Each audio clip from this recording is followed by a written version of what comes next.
राजकारणापर्यंतचा तुमचा प्रवास आणि तुमची जास्त आवड आहे ती शेतीसाठी आहे, काय सांगाल? राजकारण ही माझी जनतेची सेवा आहे आणि शेती हे माझं पोट आहे, माझ्या कुटुंबाचं पोट आहे. शेती जर आम्ही केली नाही, शेती जर आम्ही शेत पिकवलं नाही तर आम्ही जेवणार काय, आमचं कुटुंब जेवणार काय? आणि म्हणून राजकारण ही समाजसेवा आहे, जनतेची सेवा आहे. परंतु शेती हे माझं पोट आहे, माझं जेवण आहे. म्हणून राजकारण करता करता शेती देखील केली पाहिजे आणि ते कर्तव्य मी पार पाडतो. आणि अत्याधुनिक तंत्रज्ञानाचा वापर करून त्या ठिकाणी संकरित जातीची बियाणं वापरून अधिकाधिक उत्पन्न कसं निघू शकतं हे मी तरुणांच्या समोर आदर्श आणि विचार ठेवण्याचा प्रयत्न करत असतो. राजकारणातला आक्रमक चेहरा आज शेतामध्ये पाहायला मिळतोय, त्यावेळेची भूमिका आणि आत्ताची शांत शेती करणं, काय सांगाल? असं आहे की शेवटी तुम्हाला जी जी भूमिका वटवावी लागते, करावी लागते, ती भूमिका तुम्ही व्यवस्थितपणे उठवली पाहिजे.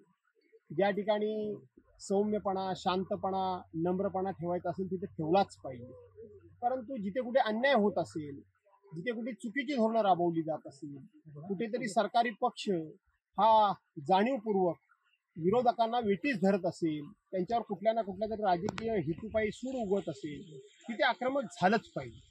आपल्या मतदारसंघातल्या जनतेला न्याय मिळवून द्यायचा असेल, त्यांची विकासाची कामं जर व्हावी असं वाटत असेल तर तिथं आक्रमक व्हावंच लागतं आणि ते आक्रमक होण्याचं काम आपण करत असतो. साहेब, आजच्या तरुणांना शेतीद्वारे काय संदेश द्याल?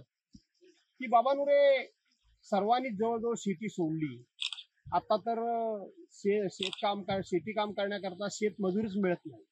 आणि म्हणून तुम्ही इथं बघित असाल, माझी मुलं, माझ्या भावांची मुलं, माझ्या बहिणींची मुलं, आमच्या लग्न करून गेलेल्या मुली किंवा नव्यानं आलेल्या सुना, ही सगळी मुलं बाळं नातवंड आम्ही शेतामध्ये आहोत. कारण सध्या सरकारी योजनेचा फायदा घेत असताना लोक आपल्या कर्तव्याला विसरलेत की काय? अल्पदरामध्ये किंवा मोफत धान्य मिळतं म्हणून लोक शेतामध्ये जात नाही, शेत मजूर मिळत नाही, आणि किंवा लोकांचा शेतीबद्दलचा बघण्याचा दृष्टिकोन काहीतरी वेगळा असेल. केवळ धान्य मोफत मिळतं म्हणून जात नाही असं नाही. आणि म्हणून शेतामध्ये लोक जात नसतील तर त्या लोकांनी शेतामध्ये गेलं पाहिजे.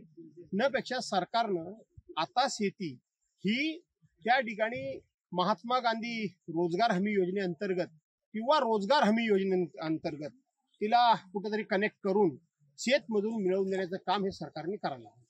खरं तर कोकणातला शेतकरी हा शेती व्यवसायावरती अवलंबून पूर्वी होता, आता तसं म्हणता येणार नाही, कारण शेती ही कमी प्रमाणात बघायला मिळते.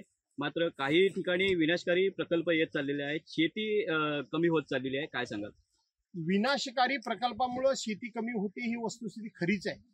परंतु शेती करणारा वर्ग जो आहे तो कमी झाल्यामुळं जी संपूर्ण रानश्वापद असतात, जंगली जनावरं वगैरे जे असतात, ते मोठ्या प्रमाणामध्ये शेतीचं नुकसान करतात. चौबाजूला शेती होती त्यावेळेला नुकसानाचं प्रमाण कमी होतं, पण ठराविक ठिकाणी जर शेती दिसली तर शेवटी हे संपूर्ण जे जंगली प्राणी असतात ते खूप मोठ्या प्रमाणामध्ये नुकसान करतात. आणि म्हणून लोकांनी जास्तीत जास्त शेती केली पाहिजे. धन्यवाद.